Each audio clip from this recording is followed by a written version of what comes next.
이곳, 이 고대의 땅에는 잉크가 아닌 피와 원초적인 공포로 쓰여진 단 하나의 법칙만이 존재한다. 단 한순간이라도 망설이는 자는 패배할 것이다.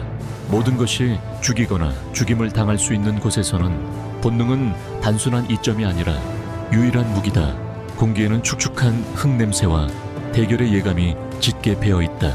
단 한 번의 망설이는 숨소리만으로도 죽음은 키 큰 풀숲에서 유령처럼 소리 없이 솟아오를 것이다. 이곳의 삶은 실수할 여지도 두 번째 기회도 허락하지 않는다. 오직 더 빠르고 더 강하며 무엇보다 더 잔인한 자들을 위한 곳이다. 그리고 사냥이 시작되고 침묵이 끊어지기 직전의 현처럼 팽팽해질 때 누가 먼저 그 침묵을 깰 것인가?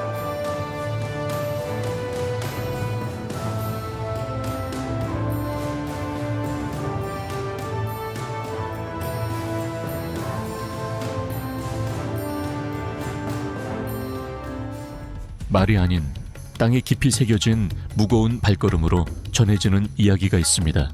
그들은 단순히 초원을 가로지르는 한 무리의 동물들이 아니었습니다. 수세기 동안 이어져온 살아있는 기억의 강이었습니다. 이 거대한 몸집 하나하나 속에는 쓰러져간 자들의 영혼이, 그리고 두꺼운 가죽의 주름마다 깊이 새겨진 생존의 교훈들이 담겨 있었습니다. 그들이 이곳에 온 것은 혹독한 건기에 물을 찾기 위함만이 아니었습니다. 조상들의 그림자 속에서 자신을 되찾기 위함이었습니다. 왜냐하면 그들에게 있어 이것은 단순한 이주가 아니었기 때문입니다. 이것은 순례였습니다. 남루앙과 평원에 더위가 점차 쌓이면서 공기는 흔들리는 아지랑이로 변했다. 멀리서 땅이 흔들리기 시작했고 흙먼지 속에서 거대한 형상들이 한 줄로 나타났다. 그것은 이 땅의 건축가들인 아프리카 코끼리들이었다. 그들은 침착하고 거의 무관심한 태도로 계곡을 가로질렀지만 발걸음 하나하나에는 여러 세대에 걸쳐 축적된 경험의 무게가 실려 있었다. 키는 4m가 넘고 무게는 6셈 350kg에 달하는 이 생물들은 단순히 풍경 속에 존재하는 것을 넘어 그 풍경을 직접 형성한다. 코끼리 무리는 길게 뻗은 앞니인 상아를 이용해 울창한 숲에서 나무들을 제거하여 빈 공간을 만들어낼 수 있습니다. 상아는 강력하면서도 정교한 도구입니다. 이러한 행동은 언뜻 보기에 파괴적으로 보일 수 있지만 사실은 생태계에 매우 중요한 역할을 합니다. 이는 두꺼운 나무십 사이로 햇빛이 통과하게 하여 새로운 식물들의 성장을 자극하고 더 작은 동물들에게 살아갈 공간을 열어줍니다. 넓고 커다란 귀는 자연적인 냉각 장치처럼 작용하여 코끼리들은 불타는 듯한 더위 속에서도 천을 조절할 수 있습니다. 하지만 코끼리는 가장 귀중한 자원을 코에 지니고 있습니다. 4,000개 이상의 개별 근육을 가지고 있고 뼈가 없는 이 다재다능한 기관은 놀라운 정교함으로 냄새를 맡고 만지고 먹고 마시고 의사소통하는 데 사용되며 작은 나무잎을 짚거나 심지어 나무 줄기를 쓰러뜨릴 수도 있습니다. 복잡한 뇌 속에 수십 년간의 기억을 저장하고 있는 가장 나이 많은 암컷 코끼리들, 즉 늙은 어미들은 대체 불가능한 리더들이다. 그들은 단순히 길을 안내하는 존재를 넘어 무리 전체의 살아있는 기억 저장소이다. 그들은 강이 모든 굽이진 곳과 건조한 땅 속에 숨겨진 모든 고대의 우물을 알고 있다. 그들의 인도를 받으면 무리는 정확하고 효율적으로 이동한다. 가뭄이 계곡을 먼지투성이 사막으로 바꾸어 놓을 때에도 코끼리들은 발과 코를 이용해 깊이 파서 지하수를 찾아내어 수십 종의 다른 동물들을 위한 오아시스를 만들어낸다. 시간이 흐르면서 그들은 자신들의 흔적을 남겼고 덤불을 헤치고 길을 만들었으며 씨앗을 곳곳에 퍼뜨렸다. 건기가 길어지자 루앙와강의 수온도 점차 마르면서 정체된 웅덩이들만 남게 됩니다. 이렇게 남아있는 얕은 웅덩이들 속에서 둥글고 움직임 없는 형체들이 무리를 지어 뜨거운 햇살 아래 꾸벅꾸벅 졸고 있는 듯합니다. 하지만 그들의 나른한 모습에 속으면 안 됩니다. 그곳에는 물속에 몸을 반쯤 담근 채 얕은 물가에 조용하지만 강력한 수호자인 하마들이 있습니다. 낮에는 거의 움직이지 않고 코, 눈, 귀만 살아있는 잔망경처럼 수면 위로 내밀고 있습니다. 이런 자세는 위험을 경계하는데 도움을 줄 뿐만 아니라 아프리카의 강렬한 태양 복사열로부터 민감한 피부를 보호해주는 역할도 합니다. 이를 돕기 위해 그들의 몸은 흔히 피땀이라고 불리는 끈적이는 붉은색 점액질을 분비하는데, 이는 천연 선크림이자 천연 항생제 역할을 하는 독특하고 효과적인 적응 방식입니다. 성체 수컷은 최대 1800kg까지 나갈 수 있어 가장 큰 육상 포유류 중 하나로 꼽힙니다. 인상적인 체중에도 불구하고 실제로는 수영하지 않습니다. 대신 놀라울 정도로 가볍게 강바닥을 따라 걷거나 뛰어오릅니다. 물속에서의 민첩성은 놀랍지만 밤에 물 밖으로 나왔을 때야 비로소 하마는 진정한 자신의 맹렬한 힘을 드러냅니다. 두툼하고 튼튼한 입술로 그것들은 낮은 풀을 뜯어먹으며 살아있는 잔디 깎는 기계처럼 식물들을 바싹 베어냅니다. 한 마리 하마는 하룻밤에 최대 40kg의 풀을 먹을 수 있습니다. 초식동물임에도 불구하고 하마는 5cm까지 길어지는 송곳니와 150도 이상 벌어지는 입을 지닌 강력한 턱을 가지고 있습니다. 이 무시무시한 무기들은 먹이를 먹는데 사용되는 것이 아니라 격렬한 영역 다툼에 활용됩니다. 각 무리는 우두머리 수컷 한 마리, 여러 암컷, 그리고 그들의 새끼들로 이루어져 있습니다. 수중 영역은 맹렬하게 보호됩니다. 하마의 울음소리는 낮고 웅장하게 울려 퍼지는 소리로 800m 이상 떨어진 거리에서도 들을 수 있어 침입자들에게는 분명한 경고가 됩니다. 겉보기에는 온순해 보이지만 하마는 극도로 예측 불가능하고 공격적인 성격을 지니고 있습니다. 아프리카에서 하마는 다른 어떤 대형 포유류보다 더 많은 인명 사망을 초래합니다. 게다가 하마는 중요한 생태학적 역할도 수행합니다. 육지와 수중을 오가면서 하마는 영양분을 운반하여 수역을 비옥하게 하고 물고기와 다른 수생 생물들을 위한 서식지를 조성합니다.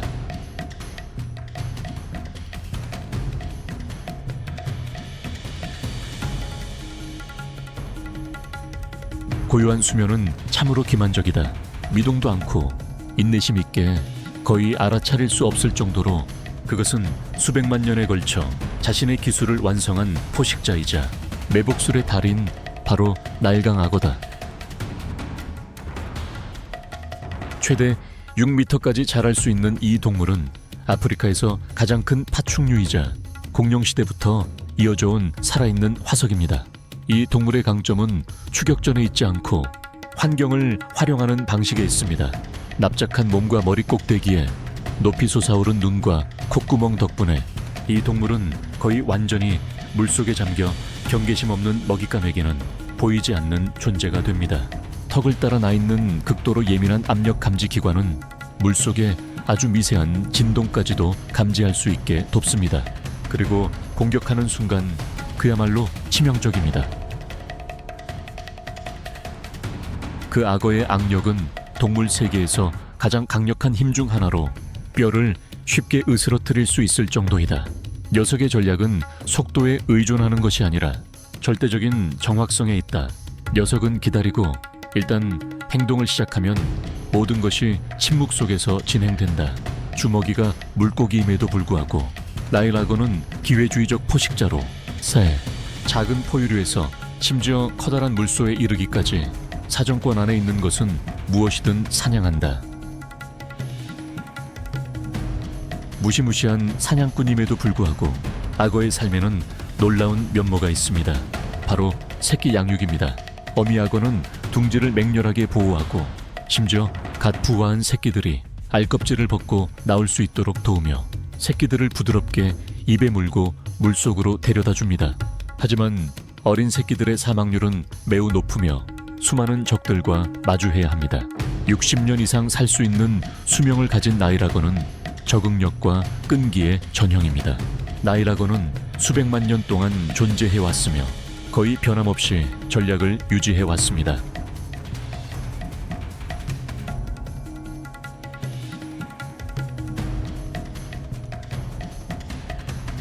오후에 더위가 가시고 하늘이 황금빛으로 물들 때 또 다른 침묵이 초원을 감쌌다.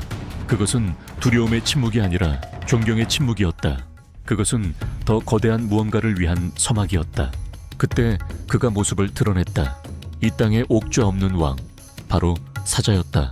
아무 소리도 아무 으르렁거림도 없었지만 그것의 존재는 주변의 모든 것을 변화시켰다.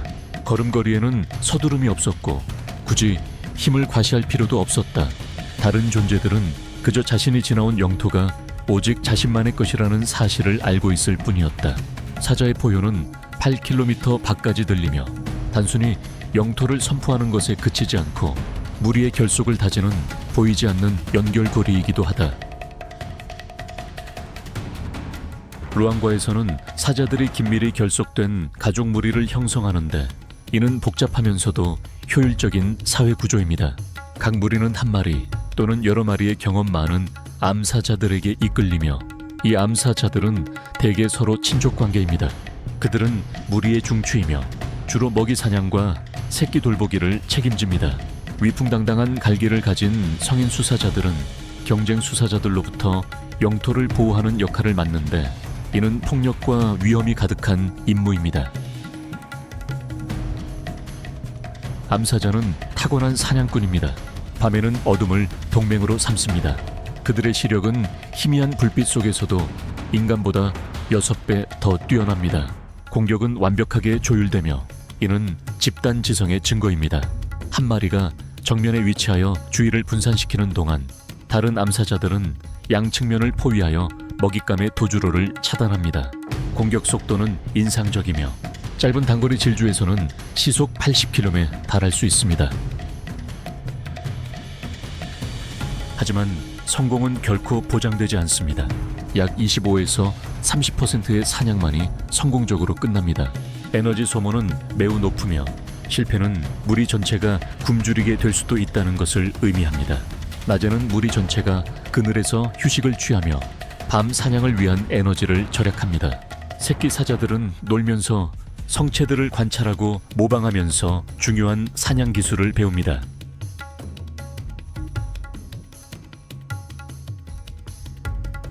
첫 햇살이 나무 꼭대기에 닿을 무렵 귀청을 찢는 듯한 소리가 새벽의 고요를 갈랐다. 그것은 차크마 개코 원숭이의 경고 울음소리였다. 초원에서 가장 지능적이고 복잡한 사회 중 하나가 깨어났음을 알리는 소리였다.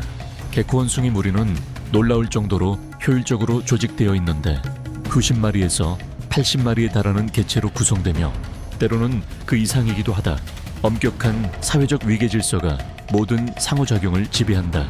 크고 힘센 성체 수컷들이 무리를 이끌고 보호하며 전체 무리의 이동 방향을 결정한다. 더 작은 암컷들은 혈연 관계를 통해 무리의 결속력을 유지한다.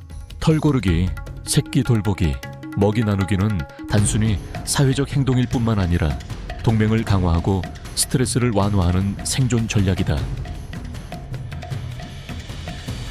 이들의 식단은 유연성과 적응력의 증거입니다.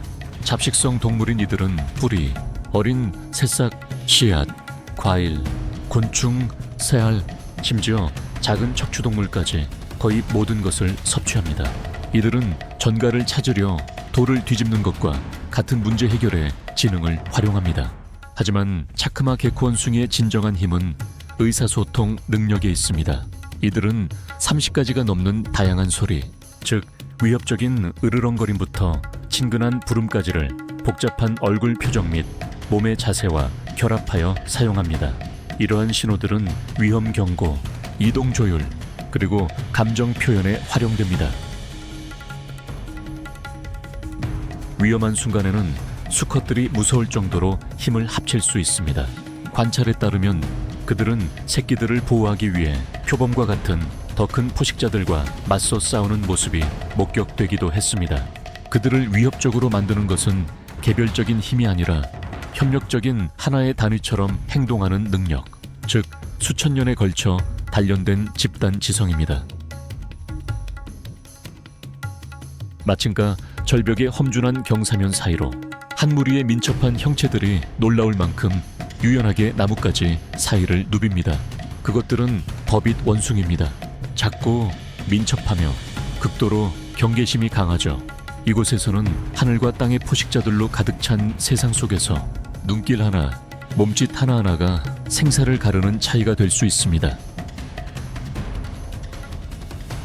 이들은 푸시마리에서 50마리 이상씩 무리를 지어 생활하며 그 안에서 명확한 위계 질서에 의해 질서가 유지됩니다. 이러한 행동은 영장류 세계에서 가장 복잡한 의사소통 체계 중 하나의 뒷받침을 받습니다. 60가지 이상의 다양한 몸짓과 36가지 소리가 이들의 어휘를 구성합니다. 그리고 각각의 소리는 특정한 메시지를 담고 있습니다. 이들은 서로 다른 종류의 적들을 위한 각기 다른 경고음을 가지고 있습니다.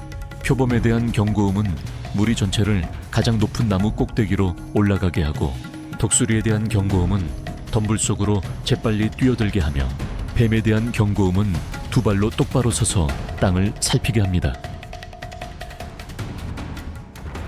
낮에는 버빗 원숭이들이 먹이를 찾아 땅을 탐색합니다. 이들은 잡식성으로 나무숲, 꽃, 과일, 곤충 등을 먹고 삽니다. 하지만 땅에는 많은 위험이 도사리고 있어 끊임없이 경계해야 합니다. 무리 중 일부가 먹이를 먹는 동안 다른 개체들은 높은 곳에서 망을 봅니다. 아주 작은 이상한 소리만 나도 무리 전체가 즉시 반응합니다. 몇 초 만에 더 안전한 나무 위로 다시 올라갑니다. 버빗 원숭이는 예측의 대가입니다. 이들은 힘으로가 아니라 전략과 지능으로 생존합니다.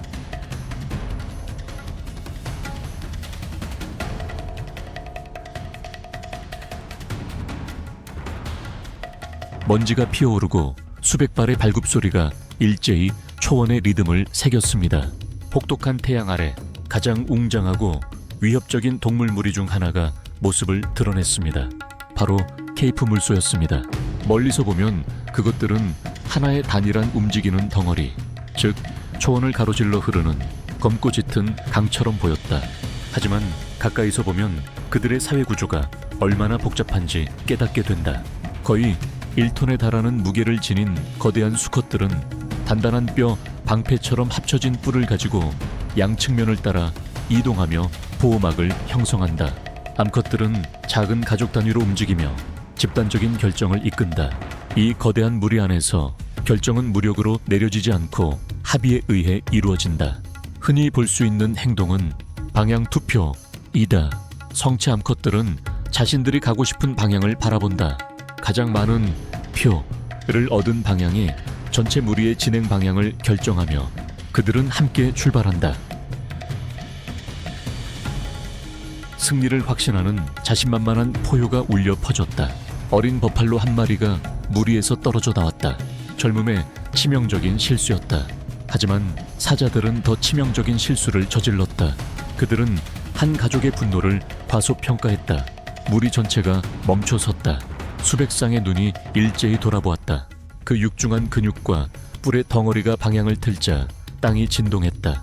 수백 개의 뿔이 적을 똑바로 겨냥했다. 두려움은 사라지고 그 대신 집단적인 분노, 막을 수 없는 힘이 솟아올랐다. 이제 사냥꾼들은 먹잇감이 되었다. 때로는 가장 무서운 것은 지배자의 포효가 아니라 물러서기를 거부하는 자들의 침묵이다.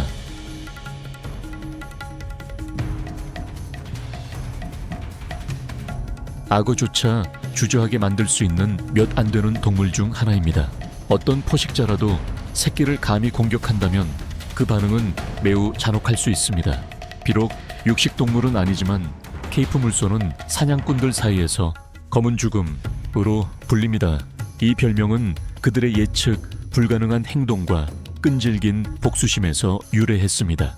위협을 느끼거나 부상을 입었을 때 그들은 도망치지 않습니다. 그들은 정면으로 맞서 끝까지 싸웁니다.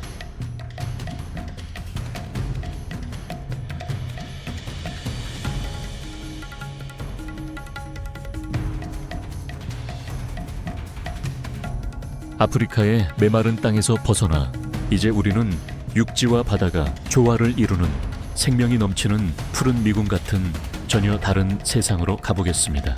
필리핀 아우로라 맹그로브 숲의 생태계는 경이로운 생존 이야기들을 간직하고 있습니다. 이 숲들은 단지 아름다운 풍경일 뿐만 아니라 쓰나미로부터 해안선을 막아주고 태풍의 위력을 감소시키는 살아있는 방패 역할을 하는 조용한 수호자들입니다. 이들은 섬의 최전선 방어선입니다. 여기서 독특한 양서류 물고기인 짱뚱어는 놀라운 적응력을 보여줍니다. 진흙갯벌과 얽히고 설킨 뿌리 사이에서 짱뚱어는 바다와 육지의 경계에 서 있는 정복자의 현신입니다. 녀석은 변형된 가슴 지느러미를 마치 다리처럼 사용하여 육지에서 걸어 다닐 수 있습니다. 짱뚱어는 몸이 축축하게 유지되는 한 피부와 입안 점막을 통해 산소를 직접 흡수할 수 있는 능력이 있습니다. 뿐만 아니라 녀석들은 천연 산소통을 가지고 다니기도 합니다. 육지로 올라오기 전에 녀석들은 아가미 속을 물로 가득 채웁니다. 이 물은 녀석들이 육지에 오랫동안 있을 때에도 숨을 쉴 수 있게 해줍니다. 아우로라 맹그로브 숲은 긴고리 원숭이의 서식지이기도 합니다. 무리를 지어 생활하는 이들은 복잡한 사회 구조를 유지합니다. 이 환경에 완벽하게 적응한 이들은 특히 개와 새우 같은 갑각류를 좋아합니다. 이들의 능숙한 손은 개, 껍질을 부수는데 효과적인 도구이며 때로는 돌을 도구로 사용하기도 합니다.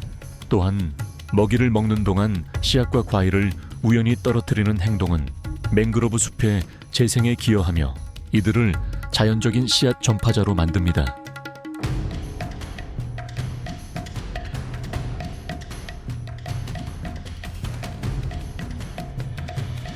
진흙 속에 몸을 숨기거나 얕은 물속을 미끄러지듯 나아가며 무랑도마뱀은 고요한 지배자처럼 움직입니다.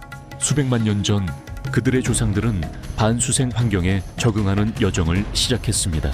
물속이나 진흙 속에 숨어 무랑도마뱀은개, 물고기, 그리고 다른 작은 동물들을 공격할 완벽한 순간을 기다립니다. 하지만 무랑도마뱀은 단지 포식자가 아닙니다.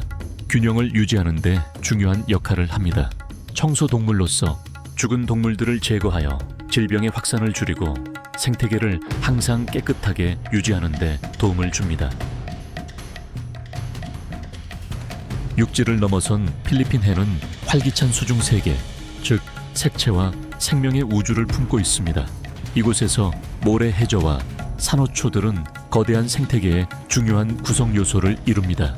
열대 기후는 산호가 성장하기에 이상적인 조건을 제공합니다.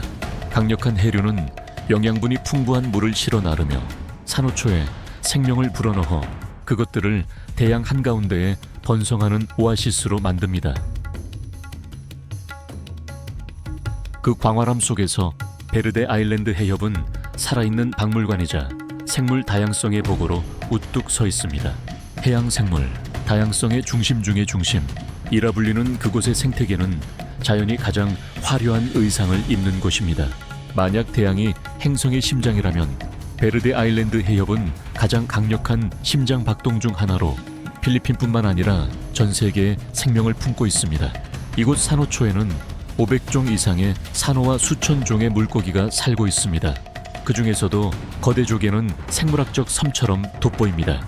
이 생물은 길이가 1.2m에 달하고 무게는 200큐기 넘는 살아있는 경이입니다. 이들은 100년 이상을 살 수 있으며 수십 년에 걸쳐 산호초의 변화를 묵묵히 기록합니다.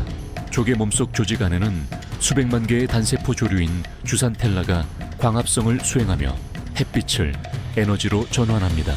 비록 움직이지 않지만 조개는 껍데기를 열어 매일 수백 리터의 물을 걸러내어 불순물을 제거하고 해수를 맑게 유지합니다. 하지만 고기와 껍데기를 얻기 위한 과도한 채취는 이 종을 취약종 목록에 올렸습니다.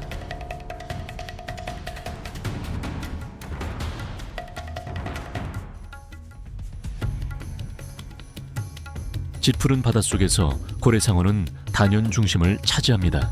세상에서 가장 큰 어종이며 길이가 12m에 달하는 고래상어는 웅장함과 온화함 그 자체입니다.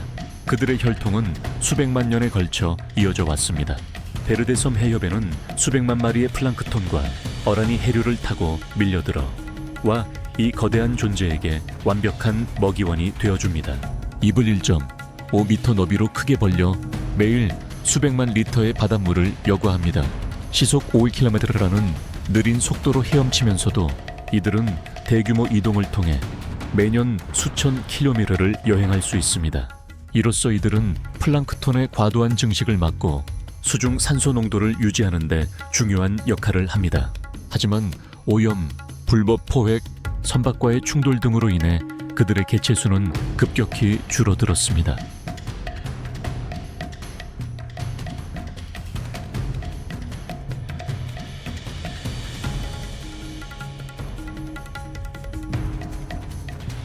듀공은 대양에 남아있는 보석 중 하나이며 인어 전설과 깊이 연결된 생명체입니다. 느리고 우아한 움직임으로 듀공은 마치 아득한 과거의 정수를 품고 있는 듯합니다. IUCN은 이 종을 취약종으로 분류했습니다. 듀공은 해초만을 먹는 유일한 해양 포유류입니다. 이들은 바다의 정원사로서 해초 군락을 정리하여 생명을 유지하고 다른 많은 종들에게 서식지를 제공합니다.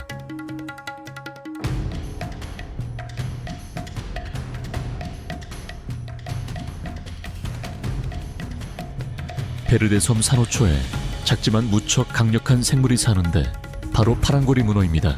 위협을 느끼면 이 문어의 선명한 푸른색 고리들이 환하게 빛나며 명확한 경고 신호가 됩니다. 날카로운 부리로 극도로 강력한 신경독 테트로도톡신을 주입하죠. 이 독소는 시안화물보다 몇 배나 강해 단 몇 분 만에 마비를 일으킬 수 있습니다. 그리고 가장 무서운 건 아직 해독제가 없다는 사실이죠.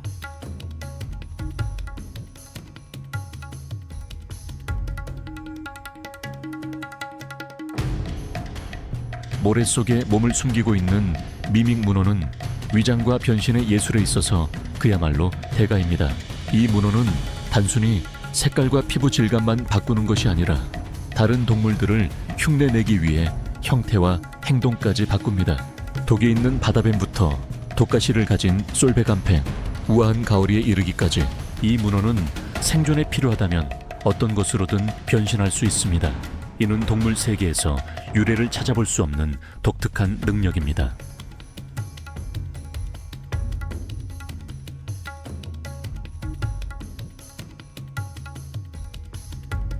깊은 바닷속에서 작지만 경이로운 생명체 하나가 조용히 살아가고 있습니다.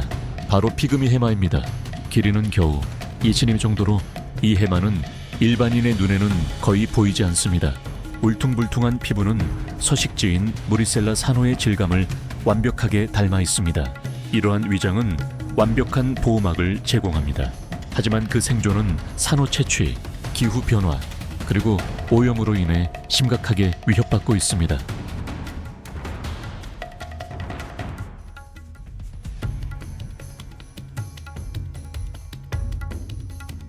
맑고 투명한 물속에서 갑오징거가 우아하게 떠다닙니다. 번개처럼 빠르게 색깔을 바꾸는 능력으로 갑오징거는 바다의 카멜레온 명인 중 하나입니다. 이러한 능력은 수백만 개의 색소세포인 색소포에 의해 구현되며 단순히 위장에 그치지 않고 복잡한 시각 언어이기도 합니다. 갑오징거는 최면적인 무늬를 만들어 먹이를 혼란스럽게 하거나 몸의 양쪽에 동시에 다른 색상 패턴을 표시하여 동족과 소통할 수 있습니다.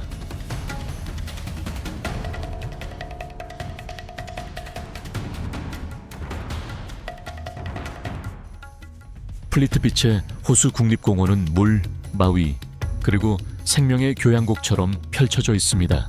유네스코 세계유산으로 지정된 이 공원에 16개 연결된 호수들은 90개가 넘는 폭포로 서로 연결되어 있으며 울창한 숲속에 놓인 에메랄드 보석과 같습니다. 플리트비체의 경이로움은 끊임없는 지질학적 과정에 있습니다. 물이 석회암을 통과하면서 탄산칼슘을 용해시키고 이를 틀에 버틴 장벽으로 침전시켜 호수들을 가로막는 자연댐을 만들어냅니다. 빅, 광물, 그리고 자연적인 물의 흐름의 상호작용은 이 호수들을 생생한 수채화로 변화시키는데 계절과 날씨에 따라 에메랄드빛 녹색부터 짙은 푸른색까지 색이 변합니다. 아프리카 초원에서 펼쳐진 생사를 넘나드는 추격전부터 필리핀의 끈질긴 맹그로브 숲에 이르기까지 에버글레이즈의 풀강에서부터 크로아티아의 경이로운 폭포에 이르기까지 우리는 생명의 서사시를 목격했습니다. 모든 생명체는 무서운 포식자이든 경계하는 먹잇감이든 온순한 거인이든 눈에 보이지 않는 작은 생물이든 자연의 위대한 교향곡에서 없어서는 안 될 역할을 합니다. 그들은 단순히 존재하는 것을 넘어 주변 세상을 형성하며 복잡한 상호 의존의 테피스트리를 직조하고 연약하지만 놀랍도록 끈질긴 생명의 그물망을 이룹니다. 그들의 여정은 이 행성이 공유된 유산이며 우리가 보존해야 할 책임이 있는 연약한 보물이라는 것을 일깨워줍니다. 왜냐하면 그들을 보호하고 그들의 조용한 이야기에 귀 기울이는 것은 곧 우리 자신의 미래를 보호하는 것이기 때문입니다.